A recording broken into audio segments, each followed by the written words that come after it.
Bienvenue à toutes et à tous. On se penche aujourd'hui sur un événement diplomatique majeur qui se profile le 8 août 2025. Il s'agit de la signature attendue d'un accord de paix entre la RDC, la République démocratique du Congo, et le Rwanda. Et cet événement, il faut le souligner, s'inscrit vraiment dans la suite de l'accord de Washington du 27 juin dernier. Notre analyse aujourd'hui, elle va s'appuyer sur un texte, une réflexion de Wembo François de l'ONG CBCD qui date du 21 juillet. Et ce texte explore pourquoi ce nouvel accord, celui du 8 août, doit absolument s'ancrer, se baser sur le cadre de Washington. L'objectif, c'est de saisir un peu les raisons profondes qui lient ces deux accords et de comprendre pourquoi Washington est vu comme un pilier essentiel pour la paix future. Alors, on va décortiquer ça ensemble. Oui, tout à fait. Et c'est important, je crois, de rappeler très vite le contexte. La région des Grands Lacs, c'est lourd, hein, des décennies de tensions, de conflits, et puis une série d'accords passés qui, soyons honnêtes, sont souvent restés lettres mortes. Donc, cette nouvelle initiative, Washington, puis le 8 août, ça suscite évidemment de l'espoir. Mais la question qui vient tout de suite, c'est qu'est-ce qui pourrait faire que ça marche cette fois? Qu'est-ce qui serait différent? Alors, un premier élément que l'analyse de Wembo François met vraiment en avant, c'est le cadre. Le cadre multilatéral de Washington. C'est pas juste Kinshasa et Kigali qui discutent entre eux. Il y a des garants internationaux et pas des moindres. L'ONU, l'Union africaine, l'Union européenne, les États-Unis. Oui, et ça, c'est vraiment intéressant de voir la force que ça apporte. Ce n'est pas juste une question de légitimité politique, hein, même si c'est important. Ce soutien international, il apporte des garanties concrètes, des garanties diplomatiques, juridiques, même logistiques parfois. Et ça ancre les engagements dans quelque chose de plus contraignant, en fait. C'est une sorte de filet de sécurité collectif. Chose qui manquait cruellement, souvent, dans les tentatives précédentes. La parole donnée, là, elle a plus de poids. On sort du simple face-à-face bilatéral, qui peut être très instable, pour entrer dans une dynamique où tout le monde regarde. Mhm. Et justement, en parlant de structure, l'analyse insiste sur un deuxième point fondamental. Washington, ça définit une feuille de route, très claire. Le texte de Wembo François énumère les points clés. Un désengagement militaire coordonné, le retrait des groupes armés étrangers, un mécanisme de vérification conjoint, ça c'est important, et puis un processus de réconciliation. C'est assez détaillé quand même. Absolument. Et cette feuille de route qui existe déjà, c'est capital. Ça donne une structure, une vraie colonne vertébrale pour les discussions du 8 août. Si on essayait de négocier en dehors de ça, comme le dit l'analyse, on risquerait une désarticulation dangereuse. C'est le terme utilisé. Tout est lié en fait. Prenez le mécanisme de vérification conjoint. Concrètement, ça veut dire quoi? Des équipes mixtes, rando-congolaises, peut-être avec des observateurs internationaux, qui vont sur le terrain vérifier que les retraits militaires se font bien. C'est essentiel pour construire la confiance. Sans ça, comment avancer sur le retrait des groupes armés, par exemple? On ne réinvente pas la roue, on construit sur des bases déjà posées.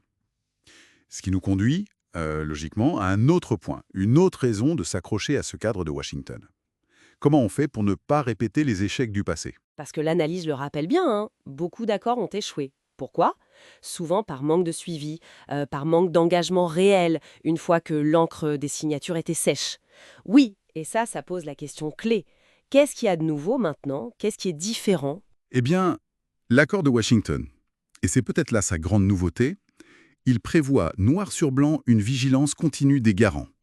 Et surtout, il met en place un système de sanctions Graduel. en cas de non-respect. Ça, c'est un vrai changement.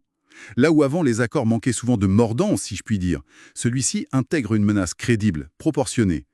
L'idée, c'est de décourager les violations avant même qu'elles n'arrivent, ou en tout cas avant qu'elles ne s'aggravent. C'est une pression externe constante pour maintenir tout le monde sur les rails. Et au-delà de ces mécanismes un peu techniques, il y a la dimension humaine, la confiance. C'est le quatrième point soulevé par l'analyse. L'accord de Washington, il marquerait aussi une forme de reconnaissance mutuelle des torts.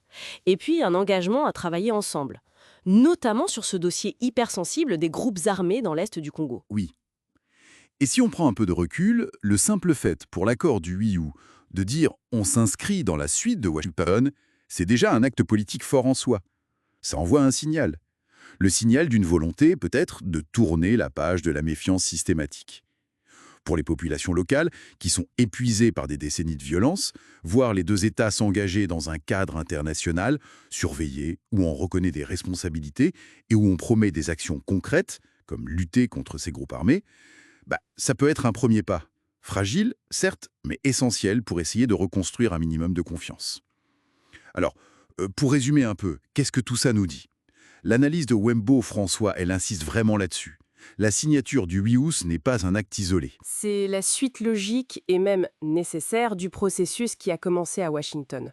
S'ancrer dans ce cadre, ça donne une chance, une perspective de paix qui semble plus crédible. Parce qu'elle est mieux structurée, mieux surveillée et donc potentiellement plus durable. Exactement. C'est vraiment en maintenant cette continuité, en s'appuyant sur ces fondations, la feuille de route, les garanties internationales, les mécanismes de suivi qui ont été définis à Washington, que la région peut espérer enfin sortir de ce que l'analyse appelle le cycle infernal de la violence. La cohérence du processus et la persévérance dans ce cadre précis sont présentées comme absolument déterminantes. Notre exploration arrive à sa fin. L'analyse qu'on a suivie met l'accent sur ces garanties, ce suivi, comme étant les clés potentielles du succès là où d'autres initiatives ont échoué par le passé. Et ça nous laisse peut-être avec une question pour la réflexion.